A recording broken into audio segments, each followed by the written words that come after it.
সহজ জিনিস হলো কোনো জিনিসের মূল্য উপরে আর নিচে হওয়ার কারণে নির্ধারিত হয় না, বরং তার উপকারিতা আর ক্ষতি দেখে নির্ধারিত হয়। মাটির ভেতরে এমন গুণ আর যোগ্যতা রয়েছে, সামান্য একটা বিচি যদি, একটা বড়া যদি আপনি তার মধ্যে রাখতে পারেন, মাটি তার মধ্যে কারুকার্য চালিয়ে একটি গাছ, এবং সেই গাছ থেকে একটি বিশাল বাগান আপনাকে উপহার দেবে।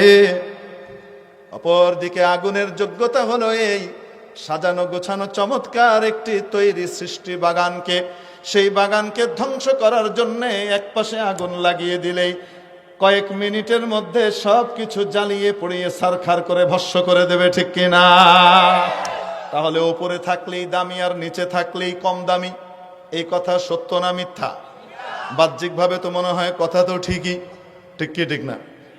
উপরে থাকার কারণেই যদি কোনো জিনিসের দাম হতো, তাহলে শকুন পাখি টাখির ভিতরে সবচেয়ে উপরে থাকে। যত পাখি টাখি আছে এদের ভিতরে সবচেয়ে উপরে কে থাকে? মিস্টার শকুন, গলা ছিলা শকুন। এবং উনি উপরে থাকা সত্ত্বেও উনার নজর কি ভালো খাবারের দিকে না মরা গরুর দিকে? এত উপরে থেকে মরা গরু, বুঝাইতে পারি না। আরে ভাই, আর ঝিনুক কি? ঝিনুক দেখতে খরখরে, অত সুন্দর না, থাকে নিচে, পানির তলে একদম নিচে থাকে, কিন্তু এই ঝিনুক এভাবে উপর দিকে এসে হাঁ করে তাকিয়ে থাকে আকাশের বৃষ্টি পাওয়ার জন্যে। নিচে থাকলেই অধম, উপরে থাকলেই উত্তম, এটা, এই যুক্তিটা কোনো সময় ঠিক হতে পারে না, ঠিক কি ঠিক না? খাতামুল ফুকাহা ওয়াল মুহাদ্দিসিন ইমামুল আসর আল্লামা আনওয়ার শাহ কাশ্মীরি রহমাতুল্লাহ আলাইহির সাথে এক খ্রিস্টান পাদ্রীর মোনাজারা হয়। কার সাথে? খ্রিস্টান পাদ্রীর সাথে। পাদ্রীও বিশাল পাদ্রী, আল্লামা আনোয়ার শাহ কাশ্মীরিও অনেক বড় আলিম, ফটোজেনিক মেমোরির অধিকারী ছিলেন। কোনো কিছু একবার দেখলে একবার শুনলে মুখস্থ হয়ে যেত। নিজেই বলেছেন, अगर किसी मजमून पर सरसरी तौर पर नजर पड़ गई है तो अल्हम्दुलिल्लाह बकायदे सफहात 15 साल तक याद रह जाता है। কোনো বিষয় যদি ভাষা ভাবে পড়ে গেছি, দ্রুত গভীরভাবে পড়ে যায়নি, ওই রকম বিষয় আল্লাহর রহমতে 15 বছর পর্যন্ত পৃষ্ঠা নম্বর, লাইন নম্বর সহকারে মুখস্থ থাকে। এবং এটা শুধু মুখের কথা ছিল না, ক্লাসে যখন উনি পড়াতেন, পড়ানোর সময় যেই কিতাবের উদ্ধৃতি আসতো, রেফারেন্স বুকের যে উদ্ধৃতি দিতেন, সেই উদ্ধৃতি দেখে দেখে না মুখস্থ বলতেই থাকতেন। যখন বলতে থাকতেন তো পৃষ্ঠার পর পৃষ্ঠা বলে যাচ্ছেন, এরকম ছিল। और अगर किसी मजमून पर 2 मरतबा नजर पड़ गई, अल्हम्दुलिल्लाह अब तक तो नहीं भूला हूं और उम्मीद है खुदावंद कुद्दूस की जात गिरामी पर कि इंशाअल्लाह मौत तक नहीं भूलूंगा। এত বড় আলিম ছিলেন হযরত আনোয়ার শাহ কাশ্মীরি রহমাতুল্লাহ আলাইহির সাথে মুনাজারা কার? খ্রিস্টান পাদ্রীর। পাদ্রীও ওই রকম পাদ্রী, বাপ রে বাপ, ইংল্যান্ডের সবচেয়ে সেরা পাদ্রী, হিন্দুস্তানকে খ্রিস্টান বানানোর দায়িত্ব দিয়ে তাকে পাঠানো হয়েছে। সে এখানে এসে প্রথমেই হিন্দি এবং উর্দু ভাষায় পাণ্ডিত্য অর্জন করেছে কঠিনভাবে, ভালো কবিও হয়ে গেছে উর্দুতে। এখন মুনাজারার ভিতরে বলছে সে, মাওলানা আনোয়ার শাহ কাশ্মীরি, আপনার ব্যাপারে শুনেছি আপনি জাদরেল আলেম এবং বড় ভাষাবিদও, অতএব আসেন আমার সাথে আপনার মুনাজারার বিতর্ক হবে কাব্যের ভাষায়। আমরা একে অপরকে কাব্য দিয়ে জবাব দেব, প্রশ্ন করব, জবাব দেব। হযরত কাশ্মীর রহমতুল্লাহ আলাইহি বললেন, ওকে, ঠিক আছে। এখন ও বাচ্চা দলিল দেয়। দলিলটা কি বোঝার জন্য আগে বুঝে নেন। খ্রিস্টানদের দাবি হলো হযরত ঈসা আলাইহিস সালামকে শুলিতে চড়িয়ে হত্যা করা হয়েছে, নাউজুবিল্লাহ। আর আল্লাহ তাআলা বলেন কোরআনে কারিমে, মুসলমানরাও তাই বলে, ওয়ামা কাতালুহু ওয়ামা সালাবুহু, তারা না ঈসাকে হত্যা করতে পেরেছে, না হযরত ঈসাকে তারা শুলিতে চড়াতে পেরেছে, ওয়ালাকিন শুব্বিহা লাহুম, তাদেরকে একটি বিভ্রান্তির ভিতরে ফেলে দেওয়া হয়েছে, মতিভ্রম ঘটেছে। আসলে বার রাফাআহুল্লাহ, হযরত ঈসাকে আল্লাহ তাআলা আসমানে উঠিয়ে নিয়ে গেছেন। এখন খ্রিস্টান পাদ্রী বলে, আপনাদের কোরআন অনুযায়ী, আপনাদের বিশ্বাস অনুযায়ী হযরত ঈসা চতুর্থ আসমানে। কোথায়? এবং আপনাদের বিশ্বাস অনুযায়ী আপনাদের নবী নবী মুহাম্মদ সাল্লাল্লাহু আলাইহি ওয়াসাল্লাম মদিনায় কবরে। তাহলে নবীজি মাটির নিচে, ঈসা আলাইহিস সালাম আসমানের উপরে। বুঝে আসছে? শয়তানের যুক্তি দিবে সে। কার যুক্তি দিবে? বুঝে নিয়ে এখন সে কাব্যের ভাষায় বলে, ফলক पर हजरते ईसा मोहम्मद सर बसर नीचे, फलक पर हजरते ईसा मोहम्मद सर बसर नीचे। আসমানের উপরে হযরত ঈসা আর মোহাম্মদ তো মাটির নিচে। এ কথা বলে শেষ করার সাথে সাথে এক মুহূর্ত দেরি করেন নাই আনোয়ার শাহ কাশ্মীরি। তার রাগ আর ওজনের সাথে সাথেই জবাব দিয়ে দিলেন, ये दरिया है नबूवत का हुबाबों पर गहर नीचे, फलक पर हजरत ईसा मोहम्मद सर बसर नीचे, ये दरिया है नबूवत का हुबाबों पर गहर नीचे। আরে তুমি তো বেকুব, বুঝতে পারলা না উপর নিচ এটা তো ঠিক আছে, কিন্তু বুঝলা না এটা তো নবুয়তের নদী, এটা তো নবুয়তের সাগর। নবুয়তের সাগরের মধ্যে দেখা যায় ফটকাগুলা উপরে থাকে, মুক্তাগুলা নিচে থাকে। নিচে থাকে মুক্তা, সাগরের তলদেশে মুক্তা, আর সাগরের উপরে পানির উপরে থাকে ফটকা। ঠিক কি ঠিক না? আল্লাহ আনোয়ার শাহ কাশ্মীরি জবাব দিয়েছেন, তাহলে উপরে থাকলেই দাম আর নিচে থাকলেই বেদামি। ইবলিসের এই যুক্তি সঠিক না বেঠিক? দেখেন, ইবলিস যেই সংলাপে কথা বলছে, এই পাদ্রীও সেই সংলাপ আওড়াইছে। সংলাপগুলা জানার দরকার আছে না নাই? এরপরে হযরত আদম আলাইহিস সালামকে যখন সে সিজদা করলো না, রব্বুল আলামিন জিজ্ঞেস করলেন, কে তোকে বাধা দিল? সে বলে যুক্তিতে মিলে নাই, অযৌক্তিক আদেশ করেছেন। আল্লাহ রাব্বুল আলামিন যুক্তির জবাব দেওয়ারও প্রয়োজন মনে করলেন না, কাট ধরে বের করে দেন। দেখ, আমার বান্দারা এগুলার জবাব দেবে, আমি তোর এই জবাব দেওয়ার প্রয়োজনই মনে করি না। ঠিক কি ঠিক না? এজন্যে কোনো ব্যক্তি যদি মুসলিম হয়, নবী বিদ্বেষী না হয়, নবীর সাথে বেয়াদবিকারী না হয়, তার সাথে আমরা বিতর্ক বসতে রাজি আছি। কিন্তু কোনো ব্যক্তি যদি গুস্তাখে রসুল হয়, রসুলকে গালিগালাজ করে, তার জন্য সাজাত রাষ্ট্র তার কল্লা উড়াবে, এইটা কার্যকর করতে হবে। এর সাথে মুনাজারা বিতর্কে বসার কোনো সুযোগই নাই। এরকম লোকের আমরা উত্তরই দিব। বুঝাইতে পারি নাই মনে হয়? এখন আল্লাহ রাব্বুল আলামিন দিলেন ইবলিসকে বের করে। বেরিয়ে যাওয়ার সময় এখন বলেন তো দেখি, সে যে নষ্ট হইল, কার দোষে নষ্ট হয়েছে? আদম তাকে বলছিল সিজদা করো না, বলেন না কেন? দোষটা কার? তার নিজের। ঠিক কি ঠিক না? আর যারা শয়তানের যুক্তিতে তলে, তারা বলবে আল্লাহ শয়তানরে গোমরা করে দিচ্ছে। নাউজুবিল্লাহ। কে কাকে গোমরা করছে বলেন? শয়তানকে কি আল্লাহ গোমরা করছে, না হে নিজেই গোমরা? আরে চাকে গরম করেন, ভাতকে গরম করেন কি দিয়া? হ্যাঁ, আগুন রে গরম করে কে? কর না কেন? আগুন নিজেই কি গরম? আগুন রে গরম করা লাগে না, সে নিজেই কি গরম। ঠিক তেমনি ভাবে শয়তানকে গোমরা করা লাগে নাই, শয়তান নিজেই গোমরা। আল্লাহ বলেছেন কানা মিনাল কাফিরিন, সরা মিনাল কাফিরিন বলেন নাই।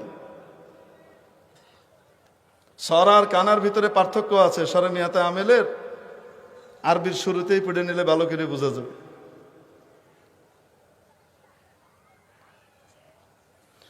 অবশ্য আমার কপাল, পড়ার পর থেকে এই পর্যন্ত পড়ানোর তৌফিক এই কিতাব আর হইল না। কানা সরার পার্থক্য আছে না নাই? কানা যাইদুন আলিমান, সরা যাইদ। কানা যাইদুন জাহিলান, বরং সরা যাইদুন জাহিলান। কানা যাইদুন জাহিলান, সরা যাইদুন আলিমান। জাহেল থেকে এখন কি হয়েছে? আলেম হয়েছে। এক অবস্থা থেকে আরেক অবস্থায় গেলে এটারে কি কয়? সরা। আর যদি যেটা ছিল হেডাই যদি কয়, তো তাহলে কানা। তো আল্লাহ তাআলা কি বলছেন? সরা মিনাল কাফিরিন না কানা মিনাল কাফিরিন? তো শয়তান এখনো কাফের, আগেও কাফের আছে। হে ইবাদত করছে, সে ইবাদত করছে, তার মন চাইছে তাই করছে, আসলে সে আমার ইবাদত করে নাই, তারটা করছে। এই জন্য সে ইবাদত কইরাও কাফের ছিল। এই কথা কার? মোল্লার না আল্লাহর? এখন সে যে গোমরা হয়েছে, এটা কি আদম গোমরা করছে? বলেন না কেন? তার মায়ের খাওয়ার কারণ, আল্লাহর কাছ থেকে সে যে দূরীভূত হয়েছে, এটার কারণ কি আদম না সে নিজে? শয়তানের একটা সিফত হলো এই, একটা বৈশিষ্ট্য হলো এই, সে নিজের দোষকে অন্যের কাঁধে চাপায় দিবে। নিজের দোষকে কার কাঁধে চাপাবে? আরেকজনের কাঁধে চাপিয়ে দেবে। সে কোনো সময় নিজের দোষ নিজের কাঁধে রাখবে না। এজন্য সে কি বলে জানেন? ফাবিমা আগওয়াইতানি, আপনি যার কারণে আমাকে গোমরা করলেন। দেখছেন কি কয়? আপনি যার কারণে আমাকে কি করলেন? গোমরা করলেন। তারপরে ওরে তো দূরের কথা, ওর পোলাপাইনরেও আমি শান্তিতে থাকতে দিতাম না। যেখানে যাবে ওখানেই পিটাবো। এই ঘোষণা মিস্টার শয়তানের। ওকে আমি শান্তিতে থাকতে দেব না। তো বলেন তো দিকে, আদম আলাইহিস সালাম কি তার কোনো ক্ষতি করছিল? হ্যাঁ, এসে আদমের ক্ষতি করছে। হ্যাঁ, আদম সন্তানের ক্ষতি করতেছে, কিন্তু দোষ চাপাইতেছে যে আদমের কারণে সে নষ্ট হয়েছে নাকি, তার নাকি কোনো সমস্যা নাই। একটা হলো বান্দরামি আর একটা হলো শয়তানি। পার্থক্য বুঝেন? না বুঝলে বুঝাই দিই। এক বান্দরের খায়েশ হয়েছে, সে দই চুরি করে খাবে। কি খাবে? তো দই খাওয়ার মানুষ এসে ঘুরতেছে, দেখে এক দইওয়ালা মাথায় হাঁড়িতে করে দই নিয়ে যায়। সে দইওয়ালার পিছন পিছন যাওয়া শুরু করছে। উদ্দেশ্য কি খাবে? বলেন না কেন? দই খাবে। এখন গিয়ে দইওয়ালার একটু পরে পেশাব লেগেছে। সে দইয়ের হাঁড়িটা রাস্তার পাশে নামিয়ে রেখে, আগে তো রাস্তা ছিল না, লাইল করেন না আপনারা, কি কন? আইল। এই লাইলের উপরে রেখে সে একটু দূরে গেছে মুতবে। বুঝতে পেরেছেন? পেশাব করার জন্য গেছে। যখন ওই বেচারা পেশাব করার জন্য ওখানে দূরে গেছে, তো তখন বান্দর মিয়া দই খেয়ে শেষ, এ খেয়াল এসে। তো এটা ছিল বান্দরামি, আরেকজনের দই খেয়ে ফেলা। ঠিক কি ঠিক না? বান্দরামি করেছে।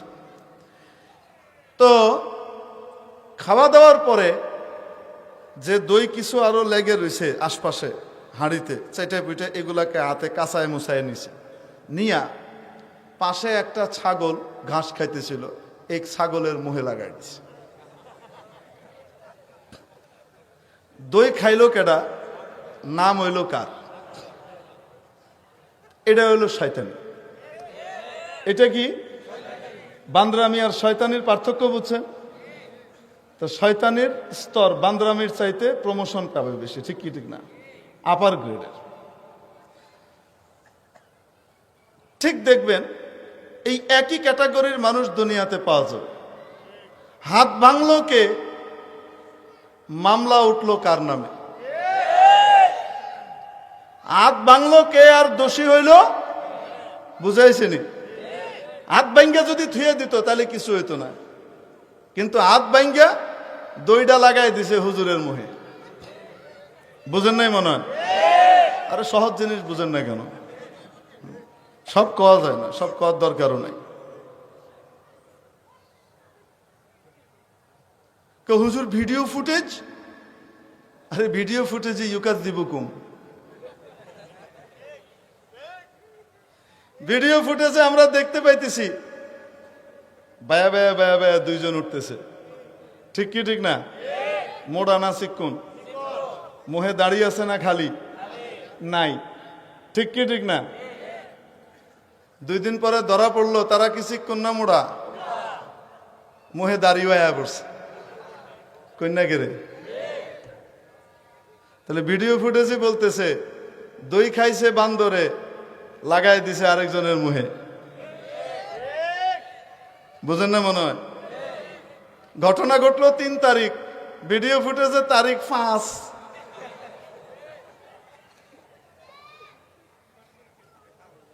ভিডিওর ভিতরে 2 কুতুবরে শুধু উঠতেই দেখা গেল, নামারটা কই? কন্যা গেরে। আসেন আমরা আদম আলাইহিস সালামের কাছে চলে যাই। শয়তান মিয়া এখন বলতেছে যার কারণে আপনি আমাকে গোমরাহ করলেন, লাআকউদান্না লাহুম, আমি ওদের লেগে বইয়া থাকবো রাস্তায় ওৎপাইতা। আপনার সিরাতাকাল মুস্তাকিম, আপনার যে সোজা রাস্তা আছে ওই রাস্তায় আমি বইয়া থাকবো, আমি দেখবো ওই রাস্তা দিয়ে ওরা যায় কেমনে, অগরে আমি ঘুরাইয়া জাহান্নামের রাস্তায় নিবই নিব। লাআকউদান্না লাহুম, অবশ্যই অবশ্যই আমি বসে থাকবো আপনার সোজা রাস্তায়। আর এরপরে কি করব জানেন? যদি আমারে ফাঁকি দিয়ে আমার কথা না শুনে জায়গা হুজুরগো কথা শুনে বেঁচে গেছে গা, ধরতে চাইছিলাম হুজুরগো কথা শুনে নবীর কথা শুনে বেঁচে গেছে গা, তো তাহলে আমি কিন্তু ছেড়ে দিব না। সুম্মা লাআতিয়ান্নাহুম মিন বাইনি আইদিহিম, আমি সামনে দিয়ে এসে হামলা করব, ওয়ামিন খালফিহিম, ওদের পেছন থেকে এসে হামলা করব, ওয়ান আইমানিহিম, তাদের ডান দিক থেকে এসে হামলা করব, ওয়ান শামাইলিহিম, ওদের বাম দিক থেকে আক্রমণ করব, সামনে পেছন ডান বাম চতুর্দিক থেকে আমি হামলা করেই যাব, ওদেরকে আমি জাহান্নামের পথে নেবই নেব। এই ঘোষণা কার? কার? শয়তানের। ঠিক তেমনি ভাবে বেশি কথা বলবেন সাবধান, চুপ করে থাকবেন, ঘরে বসে থাকবেন, বাইরে এলে টেঙ্গি বেঙ্গে দিন। মিলে? আরে মিলে না? মিলে না? তারপর চলেন, আদম আলাইহিস সালাম দুনিয়াতে চলে আসলেন। সুবহানাল্লাহ বলবেন না? আসার পরে এবার আদম আলাইহিস সালামের বাচ্চা কাচ্চা না হইলে আমরা হইতাম নি? বলেন না কেন? ওনার যে বাচ্চাগুলা হইতেছে এই বাচ্চাগুলা সব আপন ভাই বোন, ঠিক কিনা? আপন ভাই বোনের মধ্যে বিয়ে করা হালাল না হারাম? তো তাহলে বিয়ে হইব কেমনে, আমরা বাইরবো কেমনে? বুঝেননি? বুঝেন নাই? আল্লাহ তাআলা একটা নিয়ম করে দিলেন। কি নিয়ম? সিস্টেম করলেন। আমাদের আম্মা জান প্রতি বছরে 2 জন করে সন্তান দিতেন। কয়জন? 2 জন যমজ সন্তান হইত, একটা ছেলে একটা মেয়ে। আল্লাহ তাআলা এইভাবেই পাঠাতেন, একটা ছেলে আরেকটা মেয়ে।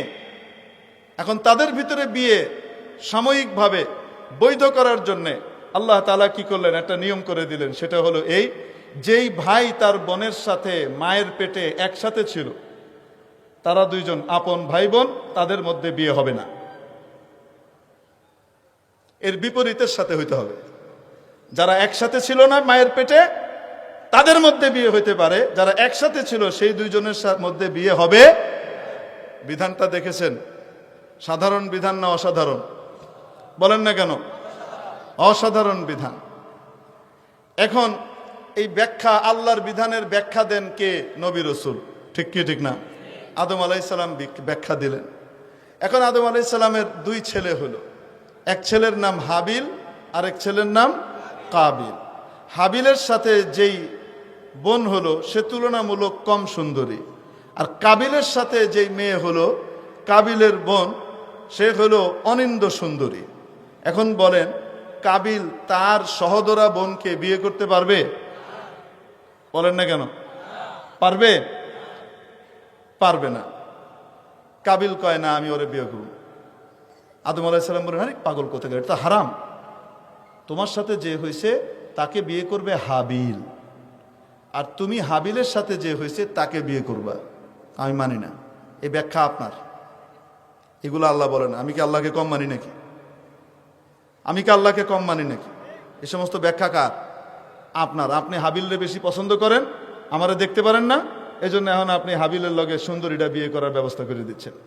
আপনি একটা আইন ঘুরাই এনে দিচ্ছেন। আরে বুঝছেন নি? এটা যখন বলতেছে আদম আলাইহিস সালাম দেখে খাইছে রে, এটা তো পাগলামি মার্কা কথাবার্তা কইতেছে, এটারে কেমনি ঠিক করা যায়?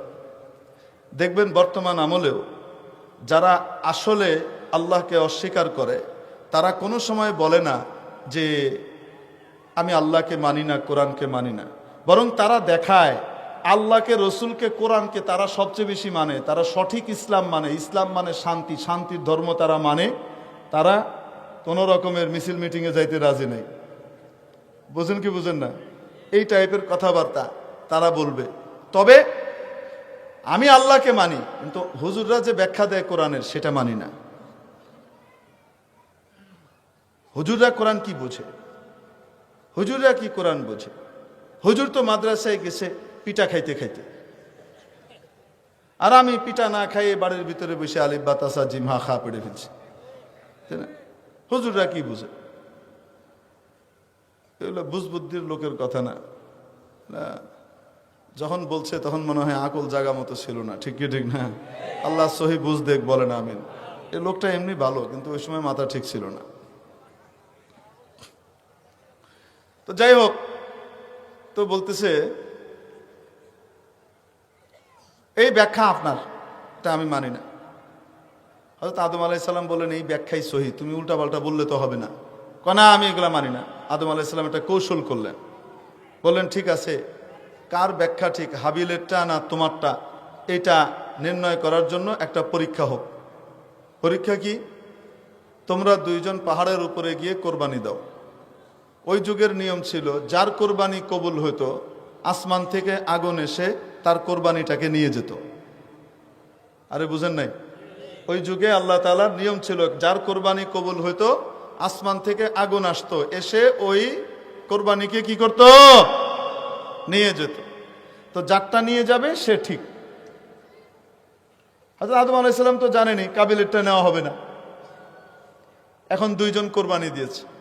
কোরবানি দেওয়ার পরে আসমান থেকে আগুন আসলো, হাবিলের কোরবানি নিয়ে গেল, যে আদম আলাইহিস সালামের ব্যাখ্যা মানে, তার কোরবানি নিয়ে গেল। কাবিলের কোরবানি আসমানের আগুন নিল না। তাহলে কাবিল যে উল্টা পথে আছে এটা প্রকাশ হয়েছে কি হয় নাই? হওয়ার পরেও কাবিল এখন মানতে রাজি না। কাবিল কয়, তোর কারণে আমি ওরে বিয়ে করতে পারতেছি না, অতএব আমার কোরবানি কেন কবুল হইল না এটার জন্য তুই দায়ী। লাখ তোলার না, আমি তোকে মেরে ফেলবো। আমি তোকে কি করব? মেরে ফেলবো। কে বলতেছে? কাবিল বলতেছে। হযরত হাবিল বলেন, পাগল কোথাকার, তোর কোরবানি কবুল হয় নাই কেন? এটার দোষ কি আমার নাকি? আমারটা কেন হইল? আমি আল্লাহকে ভয় করি, আল্লাহকে ভালোবাসি, আল্লাহ যা বলেন তাই মানতে চাই, আর আল্লাহ তাকওয়াওয়ালাদের কোরবানি কবুল করেন। ইন্নামা ইয়াতাকাব্বালুল্লাহু মিনাল মুত্তাকিন, যেই তাকওয়া অবলম্বন করবে আল্লাহ তাআলা তার কোরবানি নেবেন। অতএব তুমিও নিজেকে শুধরাও, শুধরিয়ে তুমিও আল্লাহকে ভয় করো, আল্লাহর কথা মানো, নবীর কথা মানো, তাহলে তুমিও কি হবা? সফল হবা, তোমার কোরবানিও আল্লাহ কবুল করবেন। হেকে আমি এত কিছু বুঝি না, আমি তোকে মারবই। হযরত হাবিল রাদিয়াল্লাহু তাআলা আনহু বলতেছেন, যদি তুমি আমাকে মারতে চাও, আমার দায়িত্ব ছিল তোমাকে বোঝানো। তুমি আমাকে মারার জন্য হাত বাড়াইলেও আমি তোমাকে মারার জন্য হাত বাড়াবো না। আমার দায়িত্ব ছিল তোমাকে সঠিক কথা বলে দেওয়া। মানা না মানা, মানানো এটা আমার দায়িত্ব না। লাস্তা আলাইহিম বিমুসাইতির, আমি দারোগা না যে তোমার পিটায় পিটায় মানাবো। আমার দায়িত্ব ছিল বুঝাই দেওয়া, আমি বুঝাই দিছি। তুমি আমাকে মারতে চাইলেও, হাত বাড়াইলেও আমি হাত বাড়াবো না। বুঝাইতে পারছি? এই কথা হাবিল বলে দিলেন। এখন আসেন, হাবিল ছিলেন আল্লাহর দলের, ঠিক কি ঠিক না? কাবিল কার দলে? শয়তানের দলে। এবার সংলাপ মিলান, লাখ তুলান না, আমি তোকে মেরে ফেলবো, ঘাড় মটকে দেব। মিলে? খবরদার, হাত ভেঙ্গে ভিতরে ঢুকাই দিব। মিলে? টাইকা রে, কি যে করছিস তুই, তোর খবর নাই। তুই যে কোন ভীমরুলের চাকে ঢিল মারছস, তোর খবর নাই।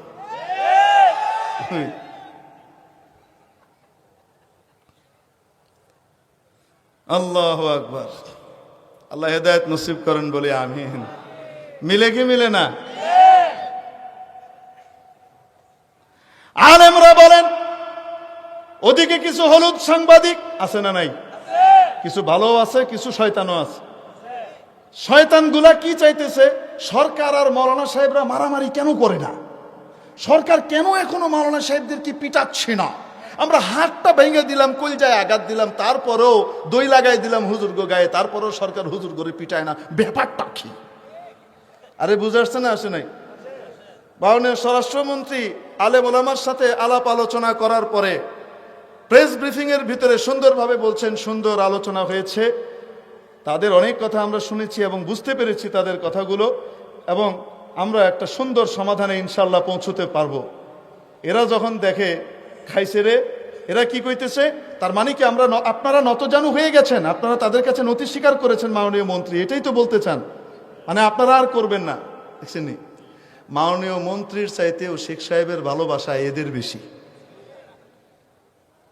প্রধানমন্ত্রী কেন মৌলানা সাহেবদেরকে পিটাইতেছে না, এজন্য তাদের গায়ে জ্বালা পড়া শুরু হয়ে গেছে। তার মানে প্রধানমন্ত্রীর চাইতেও প্রধানমন্ত্রীর বাবার জন্য মায়া এদের বেশি।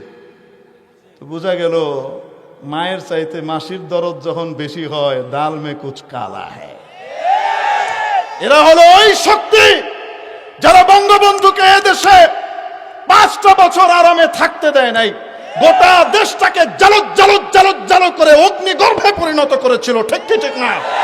এরা ওই শক্তি যারা নাকি আজকে ভুল পাল্টিয়ে আপনার দলে আর ওর দলে এদিক ওদিক যোগদান করে পিঠ বাঁচাচ্ছে, যারা ওই সময় বলেছিল শেখ সাহেবের চামড়া দিয়ে ডুগডুগি বাজাবে, ঠিক কি ঠিক না? এরা ওই শক্তি যারা নাকি শেখ সাহেবের হত্যার ইন্তেকালের পরে ট্যাঙ্কের উপরে উঠে নাচানাচি করেছিল, ঠিক কি ঠিক না? অতএব এদেশের ইসলামের শত্রু, দেশের শত্রু, জনগণের শত্রু আওয়ামী লীগও না, বিএনপিও না, জাতীয় পার্টি না, এদেশের দেশ স্বাধীনতা সার্বভৌমত্বের শত্রু হলো পরজীবী বাম রাম পন্থীরা।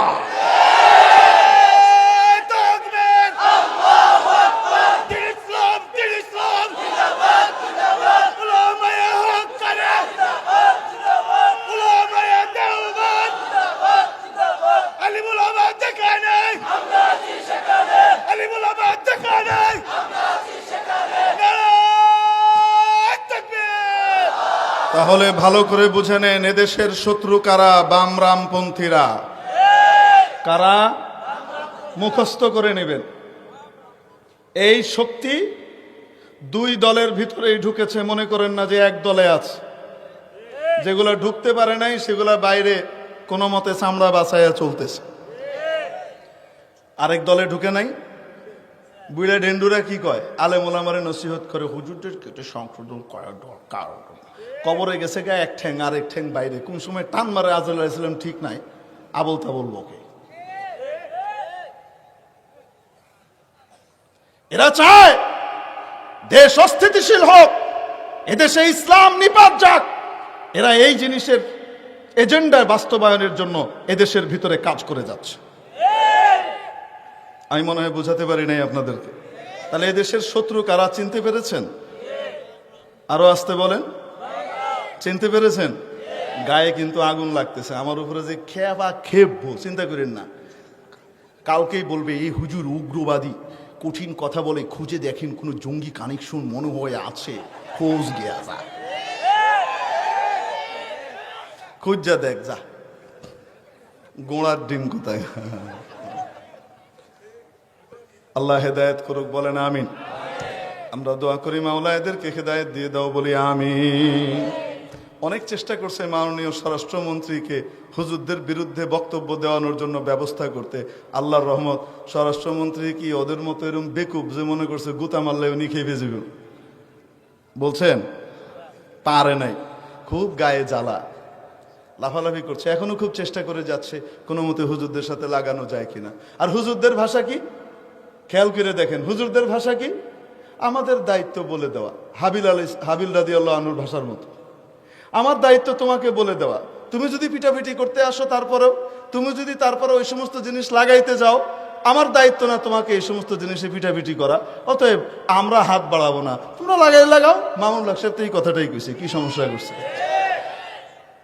আমাকে পরশুদিন একজন বলতেছে, তার মানে কি মামুনুল হক সাহেবরা কি পিছু টান দিলেন নাকি? আমি বললাম কি পিছু টান দিছে? ওই জন্যই বলছেন এখন যে আপনারা লাগাইলে লাগান, আমরা কিছু বলতে যাব না, আমাদের দায়িত্ব ছিল পৌঁছায় দেওয়া। তো আমি বললাম তো কি ভুলটা কি কইছে? তো হাবিলের মতো কথা কইছে, সমস্যাটা কি করছে? বলে না, তারপরে হের গা জ্বলতেছে, হুজুররা কেন ময়দানে নেমে পিটাপিটি করতেছে না আর 2 দলে লাগতেছে না, দেশ কেন অস্থিতিশীল হচ্ছে না? কারণ কি? হুজুররা যদি নেমে যায়, হুজুররা সহনশীলতার পরিচয় দিচ্ছেন। যদি হুজুররা রাস্তায় নামে আর প্রতিরোধ করার জন্য এরকম টাক্কা একটা আসে, এরকম করতে আসার একজন হুজুরের খোদা নাখাস্তা কোনো ক্ষতি হয়, বাংলাদেশের টেকনাফ থেকে তেতুলিয়া পর্যন্ত রূপসা থেকে পাথুরিয়া পর্যন্ত বাংলার প্রতিটা ঘরে ঘরে প্রতিশোধের আগুন দাউ দাউ করে চলবে। হাত দিয়ে দেখো একজন আলেমের গায়ে হাত ভেঙে দেওয়া হবে। আল্লাহর তরফ থেকে হাত ভাঙার ফয়সালা হবে, আমরা যাওয়ার দরকার নাই। ঠিক কি ঠিক না? আবার বলে আমাদের কাছ থেকে চামড়া নিয়ে দান নিয়ে আমরা কি তৈরি করছি, আমাদের কাছ থেকে খাচ্ছে, টেবিল বসিয়ে চান্দা করছে মসজিদের জন্য, মাদ্রাসার জন্য। বলছে কি বলছে না? কার সাথে কথাটা মিলে বলবো নাকি আপনাদেরকে? হযরত মুসা আলাইহিস সালাম যখন ফিরে এসে ফেরাউনকে দাওয়াত দিলেন, ফেরাউন কি বলে জানেন?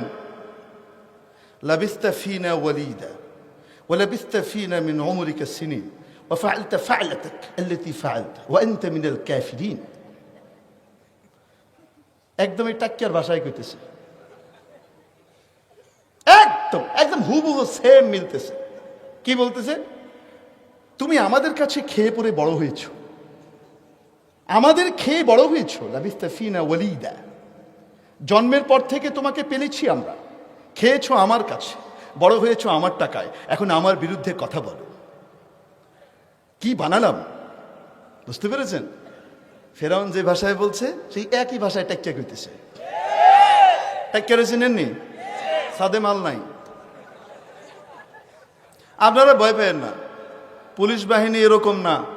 এই দুই চারটা শয়তান গোটা পুলিশ বাহিনীর জন্য কলঙ্ক এঁটে দিচ্ছে। ঠিক কি ঠিক না? আমরা পুলিশ বাহিনী বড় বড় অফিসারদেরকে চিনি, অনেক ভালো ভালো মানুষদেরকে চিনি। কারো ভাষা এইরকম খবিশ মার্কা ফেরাউনি ভাষা না, এরকম কাবিল মার্কা ভাষা না। ঠিক কি ঠিক না? অতএব এই দুই চারটার বিরুদ্ধে যদি বিভাগীয় ব্যবস্থা না নেওয়া হয়, তাদেরকে যদি স্ট্যান্ড রিলিজ করা না হয় অথবা চাকরিচ্যুত করা না হয়, তাহলে কিন্তু এর দায়ভার মানুষ সরকারের ঘাড়েও দিয়ে দিতে পারে। অতএব সরকারকে সাবধান হওয়া দরকার। মেরে মোহতারাম দোস্ত বুজুর্গ, সংলাপগুলো খেয়াল করেছেন কিনা? হ্যাঁ, সময় নাই সংলাপ পড়াইতে গেলে। শুধু এই সংলাপের উপরে কথা বললে 2-3 ঘন্টা লাগবে, কারণ কোরআন শরীফের এক একটা বলতে থাকবো আর দুনিয়ার একটা করে মিলাইতে থাকবেন। আপনারা দেখবেন নিজেরাই মিলাবেন, আমাদের কিছু করার দরকার নাই। মুখ বন্ধ করে দিবি, কথা কইতে দিবি না, ওয়াজ বন্ধ করবি। ওয়াজ বন্ধ করলে কি ঘরের ভিতরে বিয়ে শুধু কোরআনের কাহিনীর ওয়াজ শোনা মতো দেখবি কি হয়। তথ্য প্রবাহের অবাধ প্রযুক্তির যুগ। একজনের মুখ বন্ধ করবা, আল্লাহ তার দিনের হেফাজতের দায়িত্ব নিয়েছেন। একজনকে বন্ধ করবা, তার চেয়ে 10 গুণ বেশি শক্তিশালী আল্লাহ আরেকজনকে দাঁড় করাই দিবেন, যাকে তুমি চিনো না। তাকে বন্ধ করবা, আল্লাহ 100 গুণ বেশি শক্তিশালী আরো কয়েকজনকে দাঁড় করাবেন। যদি তাদেরকেও বন্ধ করতে চাও ফেরাউনের মতো, যে মুসাকে দুনিয়াতে আসতেই দেব না, হাজার হাজার মায়ের পেট কেটে শিশুদেরকে হত্যা করেছে ফেরাউন, যদি ওই কাজ করতে যাও তো মনে রাখবা আল্লাহ তাআলা মুসা আলাইহিস সালামের লালন পালন ফেরাউনের ঘরে ঘটিয়েছেন, তোমার ঘর থেকে হেদায়েতের। আসেন আমরা আদম আলাইহিস সালামের কাছে চলে যাই। শয়তান মিয়া এখন বলতেছে, যার কারণে আপনি আমাকে গোমরাহ করলেন, লাআকুদান্না লাহুম, আমি ওদের লেগে বইয়া থাকবো রাস্তায় ওৎপাইতা। আপনার সিরাতাকাল মুস্তাকিম, আপনার যে সোজা রাস্তা আছে ওই রাস্তায় আমি বইয়া থাকবো, আমি দেখবো ওই রাস্তা দিয়ে ওরা যায় কেমনে, অগরে আমি ঘুরাইয়া জাহান্নামের রাস্তায় নিবই নিব। লাআকুদান্না লাহুম, অবশ্যই অবশ্যই আমি বসে থাকবো আপনার সোজা রাস্তায়। আর এরপরে কি করব জানেন? যদি আমারে ফাঁকি দিয়ে আমার কথা না শুনে জায়গা, হুজুরগো কথা শুনে বেঁচে গেছে গা, ধরতে চাইছিলাম হুজুরগো কথা শুনে নবীর কথা শুনে বেঁচে গেছে গা, তো তাহলে আমি কিন্তু ছেড়ে দিব না। থুম্মা লাআতিয়ান্নাহুম মিন বাইনি আইদিহিম, আমি সামনে দিয়ে এসে হামলা করব। ওয়ামিন খালফিহিম, ওদের পেছন থেকে এসে হামলা করব। ওয়ান আইমানিহিম, তাদের ডান দিক থেকে এসে হামলা করব। ওয়ান শামাইলিহিম, ওদের বাম দিক থেকে আক্রমণ করব। সামনে পেছন ডান বাম চতুর্দিক থেকে আমি হামলা করেই যাব, ওদেরকে আমি জাহান্নামের পথে নেবই নেব। এই ঘোষণা কার? কার? শয়তানের। ঠিক তেমনি ভাবে বেশি কথা বলবেন, সাবধান, চুপ করে থাকবেন, ঘরে বসে থাকবেন, বাইরে এলে টেঙ্গি বেঙ্গে দিন নিলে। আরে মিলে না, মিলে না। তারপর চলেন, আদম আলাইহিস সালাম দুনিয়াতে চলে আসলেন। সুবহানাল্লাহ বলবেন না? আসার পরে এবার আদম আলাইহিস সালামের বাচ্চা কাচ্চা না হইলে আমরা হইতাম নি? বলেন না কেন? ওনার যে বাচ্চাগুলা হইতেছে, এই বাচ্চাগুলা সব আপন ভাই বোন, ঠিক কিনা? আপন ভাই বোনের মধ্যে বিয়ে করা হালাল না হারাম? তো তাহলে বিয়ে হইব কেমনে, আমরা বাইরমু কেমনে? বুঝেন নাই? বুঝেন নাই? আল্লাহ তাআলা একটা নিয়ম করে দিলেন। কি নিয়ম? সিস্টেম করলেন। আমাদের আম্মা জান প্রতি বছরে 2 জন করে সন্তান দিতেন। কয়জন? 2 জন যমজ সন্তান হইতো, একটা ছেলে একটা মেয়ে। আল্লাহ তাআলা এইভাবেই পাঠাতেন, একটা ছেলে আরেকটা মেয়ে। এখন তাদের ভিতরে বিয়ে সাময়িকভাবে বৈধ করার জন্যে আল্লাহ তাআলা কি করলেন? একটা নিয়ম করে দিলেন। সেটা হলো এই, যেই ভাই তার বোনের সাথে মায়ের পেটে একসাথে ছিল, তারা 2 জন আপন ভাই বোন, তাদের মধ্যে বিয়ে হবে না। এর বিপরীতের সাথে হইতে হবে। যারা একসাথে ছিল না মায়ের পেটে, তাদের মধ্যে বিয়ে হইতে পারে। যারা একসাথে ছিল সেই 2 জনের মধ্যে বিয়ে হবে। বিধানটা দেখেছেন? সাধারণ বিধান না অসাধারণ? বলেন না কেন? অসাধারণ বিধান। এখন এই ব্যাখ্যা, আল্লাহর বিধানের ব্যাখ্যা দেন কে? নবী রাসূল। ঠিক কি ঠিক না? আদম আলাইহিস সালাম ব্যাখ্যা দিলেন। এখন আদম আলাইহিস সালামের 2 ছেলে হলো। এক ছেলের নাম হাবিল, আরেক ছেলের নাম কাবিল। হাবিলের সাথে যেই বোন হলো সে তুলনামূলক কম সুন্দরী, আর কাবিলের সাথে যেই মেয়ে হলো, কাবিলের বোন, সে হলো অনিন্দ সুন্দরী। এখন বলেন, কাবিল তার সহোদরা বোনকে বিয়ে করতে পারবে? বলেন না কেন? পারবে? পারবে না। কাবিল কয় না, আমি ওরে বিয়ে করব। আদম আলাইহিস সালাম বলেন, আরে পাগল কোথাকার, এটা তো হারাম। তোমার সাথে যে হয়েছে তাকে বিয়ে করবে হাবিল, আর তুমি হাবিলের সাথে যে হয়েছে তাকে বিয়ে করবা। আমি মানি না। এই ব্যাখ্যা আপনার। এগুলো আল্লাহ বলেন। আমি কি আল্লাহকে কম মানি নাকি? আমি কি আল্লাহকে কম মানি নাকি? এই সমস্ত ব্যাখ্যা কার? আপনার। আপনি হাবিলরে বেশি পছন্দ করেন, আমারে দেখতে পারেন না, এই জন্য এখন আপনি হাবিলের লগে সুন্দরীটা বিয়ে করার ব্যবস্থা করে দিচ্ছেন। আপনি একটা আইন ঘুরাই এনে দিচ্ছেন। আরে বুঝছেন নি? এটা যখন বলতেছে, আদম আলাইহিস সালাম দেখে খাইছে রে, এটা তো পাগলামি মার্কা কথাবার্তা কইতেছে, এটারে কেমনি ঠিক করা যায়? দেখবেন বর্তমান আমলেও যারা আসলে আল্লাহকে অস্বীকার করে, তারা কোনো সময় বলে না যে আমি আল্লাহকে মানি না, কোরআনকে মানি না। বরং তারা দেখায় আল্লাহকে, রসুলকে, কোরআনকে তারা সবচেয়ে বেশি মানে। তারা সঠিক ইসলাম মানে। ইসলাম মানে শান্তি, শান্তির ধর্ম তারা মানে। তারা কোনো রকমের মিছিল মিটিংয়ে যাইতে রাজি নেই। বুঝেন কি বুঝেন না? এই টাইপের কথাবার্তা তারা বলবে। তবে আমি আল্লাহকে মানি, কিন্তু হুজুররা যে ব্যাখ্যা দেয় কোরআনের, সেটা মানি না। হুজুররা কোরআন কি বোঝে? হুজুররা কি কোরআন বোঝে? হুজুর তো মাদ্রাসায় গেছে পিঠা খাইতে খাইতে, আর আমি পিঠা না খাইয়ে বাড়ির ভিতরে বসে আলিফ বা তাসা জিম হা খা পেড়ে ফেলছি। তাই না? হুজুররা কি বুঝে? এগুলো বুঝবুদ্ধির লোকের কথা না। যখন বলছে তখন মনে হয় আকল জাগা মতো ছিল না। ঠিক কি ঠিক না? আল্লাহ সহি বুঝ দেখ বলেন আমিন। এই লোকটা এমনি ভালো, কিন্তু ওই সময় মাথা ঠিক ছিল না। তো যাই হোক, তো বলতেছে এই ব্যাখ্যা আপনার, এটা আমি মানি না। হযরত আদম আলাইহিস সালাম বলেন এই ব্যাখ্যাই সহি, তুমি উল্টাপাল্টা বললে তো হবে না। না, আমি এগুলা মানি না। আদম আলাইহিস সালাম একটা কৌশল করলেন। বললেন ঠিক আছে, কার ব্যাখ্যা ঠিক, হাবিলেরটা না তোমারটা, এটা নির্ণয় করার জন্য একটা পরীক্ষা হোক। পরীক্ষা কি? তোমরা 2 জন পাহাড়ের উপরে গিয়ে কোরবানি দাও। ওই যুগের নিয়ম ছিল, যার কোরবানি কবুল হতো আসমান থেকে আগুন এসে তার কোরবানিটাকে নিয়ে যেত। আরে বুঝেন নাই? ওই যুগে আল্লাহ তাআলার নিয়ম ছিল, যার কোরবানি কবুল হতো আসমান থেকে আগুন আসতো, এসে ওই কোরবানিকে কি করত? নিয়ে যেত। তো যারটা নিয়ে যাবে সে ঠিক। হযরত আদম আলাইহিস সালাম তো জানেনি কাবিলেরটা নেওয়া হবে না। এখন 2 জন কোরবানি দিয়েছে। কোরবানি দেওয়ার পরে আসমান থেকে আগুন আসলো, হাবিলের কোরবানি নিয়ে গেল, যে আদম আলাইহিস সালামের ব্যাখ্যা মানে, তার কোরবানি নিয়ে গেল, কাবিলের কোরবানি আসমানের আগুন নিল না।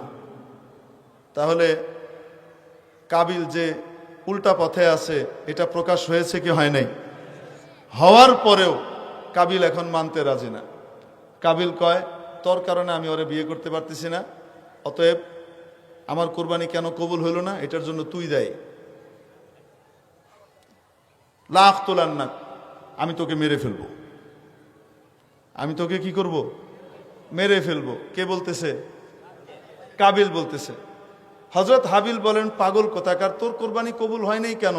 এটার দোষ কি আমার নাকি? আমারটা কেন হইলো? আমি আল্লাহকে ভয় করি, আল্লাহকে ভালোবাসি, আল্লাহ যা বলেন তাই মানতে চাই, আর আল্লাহ তাকওয়াওয়ালাদের কোরবানি কবুল করেন।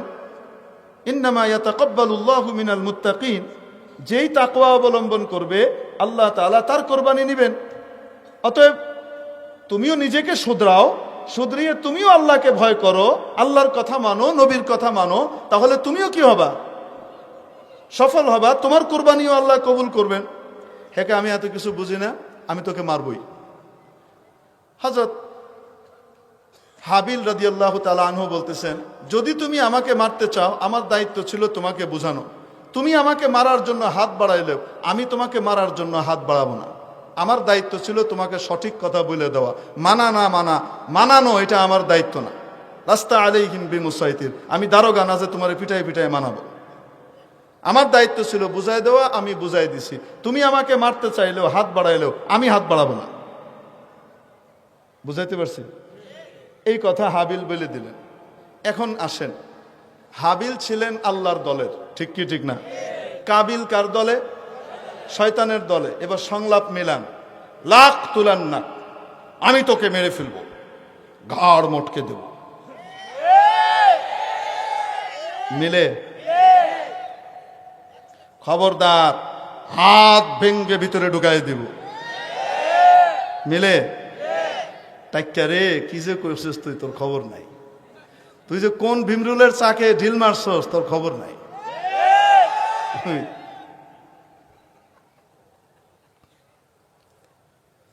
আল্লাহু আকবার। আল্লাহ হেদায়েত নসিব করেন বলে আমিন। মিলে কি মিলে না?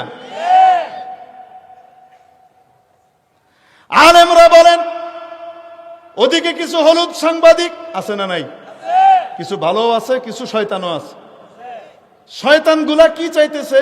সরকার আর মাওলানা সাহেবরা মারামারি কেন করে না? সরকার কেন এখনো মাওলানা সাহেবদেরকে পিটাচ্ছে না? আমরা হাতটা ভেঙে দিলাম, কলজায় আঘাত দিলাম, তারপরেও দই লাগাই দিলাম হুজুরগো গায়ে, তারপরেও সরকার হুজুর করে পিটায় না। ব্যাপারটা কি? আরে বুঝে আসছে না? আসে নাই? মাননীয় স্বরাষ্ট্রমন্ত্রী আলেম ওলামার সাথে আলাপ আলোচনা করার পরে প্রেস ব্রিফিং এর ভিতরে সুন্দরভাবে বলছেন, সুন্দর আলোচনা হয়েছে, তাদের অনেক কথা আমরা শুনেছি এবং বুঝতে পেরেছি তাদের কথাগুলো, এবং আমরা একটা সুন্দর সমাধানে ইনশাল্লাহ পৌঁছতে পারবো। এরা যখন দেখে খাইছে রে, এরা কি কইতেছে, তার মানে কি আমরা আপনারা নতজানু হয়ে গেছেন, আপনারা তাদের কাছে নথি স্বীকার করেছেন মাননীয় মন্ত্রী, এটাই তো বলতে চান, মানে আপনারা আর করবেন না। দেখছেন, মাননীয় মন্ত্রীর চাইতেও শেখ সাহেবের ভালোবাসা এদের বেশি। প্রধানমন্ত্রী কেন মাওলানা সাহেবদেরকে পিটাইতেছে না? এজন্য তাদের গায়ে জ্বালা পড়া শুরু হয়ে গেছে। তার মানে প্রধানমন্ত্রীর চাইতেও প্রধানমন্ত্রীর বাবার জন্য মায়া এদের বেশি। তো বোঝা গেল, মায়ের চাইতে মাসির দরদ যখন বেশি হয়, দাল মে কুছ কালা হ্যায়। এরা হলো ওই শক্তি যারা বঙ্গবন্ধুকে এদেশে 5টা বছর আরামে থাকতে দেয় নাই, গোটা দেশটাকে জালুত জালুত জালুত জালুত করে অগ্নিগর্ভে পরিণত করেছিল, ঠিক কি ঠিক না? এরা ওই শক্তি যারা নাকি আজকে ভুল পাল্টিয়ে আপনার দলে আর ওর দলে এদিক ওদিক যোগদান করে পিঠ বাঁচাচ্ছে, যারা ওই সময় বলেছিল শেখ সাহেবের চামড়া দিয়ে ডুগডুগি বাজাবে, ঠিক কি ঠিক না? এরা ওই শক্তি যারা নাকি শেখ সাহেবের হত্যার ইন্তেকালের পরে ট্যাঙ্কের উপরে উঠে নাচানাচি করেছিল, ঠিক কি ঠিক না? অতএব এদেশের ইসলামের শত্রু, দেশের শত্রু, জনগণের শত্রু আওয়ামী লীগও না, বিএনপিও না, জাতীয় পার্টি না, এদেশের দেশ স্বাধীনতা সার্বভৌমত্বের শত্রু হলো পরজীবী বাম রাম পন্থীরা।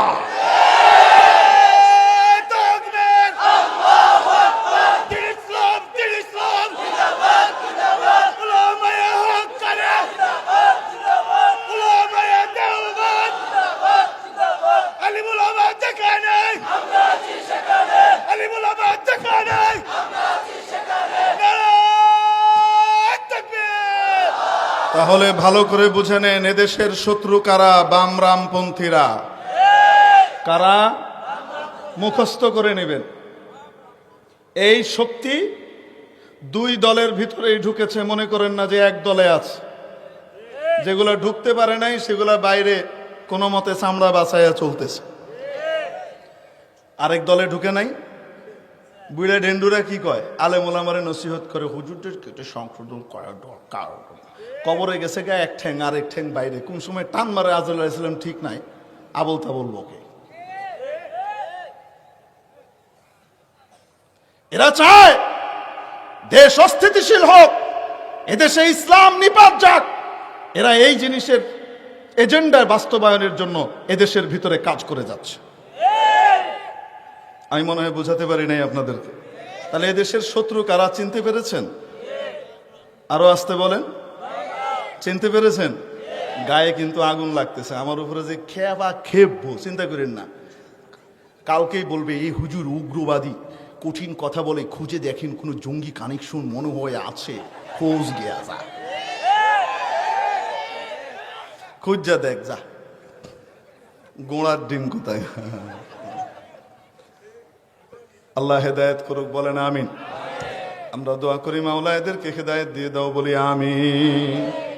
অনেক চেষ্টা করছে মাননীয় স্বরাষ্ট্রমন্ত্রীকে হুজুরদের বিরুদ্ধে বক্তব্য দেওয়ানোর জন্য ব্যবস্থা করতে। আল্লাহর রহমত, স্বরাষ্ট্রমন্ত্রী কি ওদের মতো এরকম বেকুব যে মনে করছে গুতা মারলে উনি খেয়ে ভেজবে? বলছেন পারে নাই, খুব গায়ে জ্বালা, লাফালাফি করছে। এখনো খুব চেষ্টা করে যাচ্ছে কোনো মতে হুজুরদের সাথে লাগানো যায় কিনা। আর হুজুরদের ভাষা কি খেয়াল করে দেখেন, হুজুরদের ভাষা কি? আমাদের দায়িত্ব বলে দেওয়া। হাবিল রাদিয়াল্লাহু আনহুর ভাষার মতো, আমার দায়িত্ব তোমাকে বলে দেওয়া। তুমি যদি পিটাপিটি করতে আসো, তুমি যদি তারপরে ওই সমস্ত জিনিস লাগাইতে যাও, আমার দায়িত্ব না তোমাকে এই সমস্ত জিনিসে পিটাপিটি করা। অতএব আমরা হাত বাড়াবো না, তোমরা লাগাও। মামুনুল হক সাহেব তো এই কথাটাই কইছে, কি সমস্যা করছে? আমাকে পরশুদিন একজন বলতেছে, তার মানে কি মামুনুল হক সাহেবরা কি পিছু টান দিলেন নাকি? আমি বললাম কি পিছু টান দিছে? ওই জন্যই বলছেন এখন যে আপনারা লাগাইলে লাগান, আমরা কিছু বলতে যাব না, আমাদের দায়িত্ব ছিল পৌঁছায় দেওয়া। তো আমি বললাম তো কি ভুলটা কি কইছে? তো হাবিলের মতো কথা কইছে, সমস্যাটা কি করছে? বলে না, তারপরে হের গা জ্বলতেছে, হুজুররা কেন ময়দানে নেমে পিটাপিটি করতেছে না আর দুই দলে লাগতেছে না? দেশ কেন অস্থিতিশীল হচ্ছে না? কারণ কি? হুজুররা যদি নেমে যায়, হুজুররা সহনশীলতার পরিচয় দিচ্ছেন। যদি হুজুররা রাস্তায় নামে আর প্রতিরোধ করার জন্য এরকম টাক্কা একটা আসে, এরকম করতে আসার একজন হুজুরের খোদা নাখাস্তা কোনো ক্ষতি হয়, বাংলাদেশের টেকনাফ থেকে তেতুলিয়া পর্যন্ত, রূপসা থেকে পাথুরিয়া পর্যন্ত বাংলার প্রতিটা ঘরে ঘরে প্রতিশোধের আগুন দাউ দাউ করে চলবে। হাত দিয়ে দেখো একজন আলেমের গায়ে হাত ভেঙে দেওয়া হবে। আল্লাহর তরফ থেকে হাত ভাঙার ফয়সালা হবে, আমরা যাওয়ার দরকার নাই। ঠিক কি ঠিক না? আবার বলে আমাদের কাছ থেকে চামড়া নিয়ে, দান নিয়ে আমরা কি তৈরি করছি? আমাদের কাছ থেকে খাচ্ছে, টেবিল বসিয়ে চান্দা করছে মসজিদের জন্য, মাদ্রাসার জন্য। বলছে কি বলছে না? কার সাথে কথাটা মিলে বলবো নাকি আপনাদেরকে? হযরত মুসা আলাইহিস সালাম যখন ফিরে এসে ফেরাউনকে দাওয়াত দিলেন, ফেরাউন কি বলে জানেন? লাবিস্তা ফিনা ওয়ালিদা ওয়া লাবিস্তা ফিনা মিন উমরিকা সিনিন ওয়া ফাআলতা ফা'লাতাক আল্লাতী ফাআলতা ওয়া আনতা মিনাল কাফিরিন। একদমই টাক্কিয়ার ভাষায় কইতেছে, একদম হুবহু সেম মিলতেছে। কি বলতেছে? তুমি আমাদের কাছে খেয়ে পরে বড় হয়েছো, আমাদের খেয়ে বড় হয়েছো। লাবিস্তা ফিনা ওয়ালিদা, জন্মের পর থেকে তোমাকে পেলেছি আমরা, খেয়েছো আমার কাছে, বড় হয়েছো আমার টাকায়, এখন আমার বিরুদ্ধে কথা বলো। কি বানালাম? বুঝতে পেরেছেন? ফেরাউন যে ভাষায় বলছে সেই একই ভাষায় টাক্কা কইতেছে। টাক্কা চিনেননি? সাদে মাল নাই। আপনারা ভয় পেয়েন না, পুলিশ বাহিনী এরকম না। এই দুই চারটা শয়তান গোটা পুলিশ বাহিনীর জন্য কলঙ্ক এঁটে দিচ্ছে। ঠিক কি ঠিক না?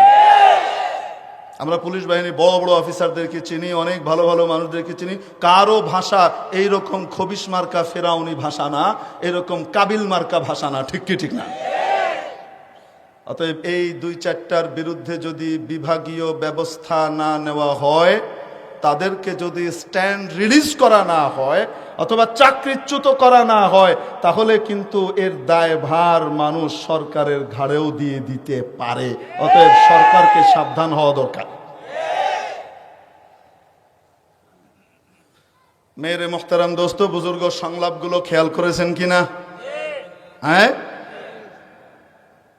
সময় নাই, কারণ সংলাপ পড়াইতে গেলে শুধু এই সংলাপের উপরে কথা বললে 2-3 ঘন্টা লাগবে, কারণ কোরআন শরীফের এক একটা বলতে থাকবো আর দুনিয়ার একটা করে মিলাইতে থাকবেন। আপনারা দেখবেন নিজেরাই মিলাবেন, আমাদের কিছু করার দরকার নাই।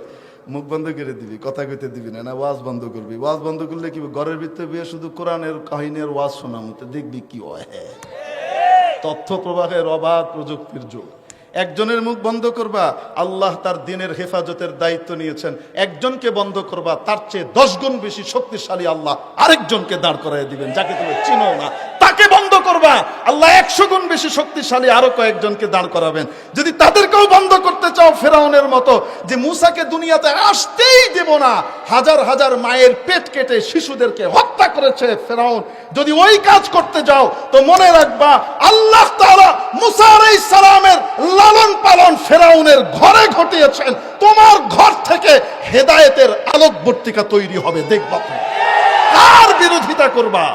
সবচেয়ে বড় মূর্তি বানানেওয়ালা, ভাস্কর্য বানানেওয়ালা, রাষ্ট্রীয় পুরস্কার প্রাপ্ত আজহর, সে যখন মূর্তির পক্ষে সবচেয়ে বড় অবস্থান নিয়েছে, আল্লাহ রাব্বুল আলামিন তার ঘরেই ইব্রাহিম আলাইহিস সালামকে তৈরি করেছে। এজন্য এত সোজা না ফেরাউনের পথে যাওয়া, মাহফিল বন্ধ করা। এই সমস্ত পরামর্শ যারা সরকারকে দেয়, এরা দেশের শত্রু, জাতির শত্রু, সরকারের শত্রু। আল্লাহ তাআলা আমাদেরকে বুঝার তৌফিক নসিব করেন। সংলাপগুলো আমাদের হুজুরদের কাছ থেকে আরো শুনে নেবেন। আমি শুধু তো আপনাকে নিয়মটা বলে দিলাম, এই নিয়মের উপরে আপনি এখন একটার পর একটা বাইর করতে থাকেন। আল্লাহ তাআলা কবুল করেন। ওয়া মা আলাইনা ইল্লাল বালাগ। আসসালামু আলাইকুম ওয়া রাহমাতুল্লাহি ওয়া বারাকাতুহু।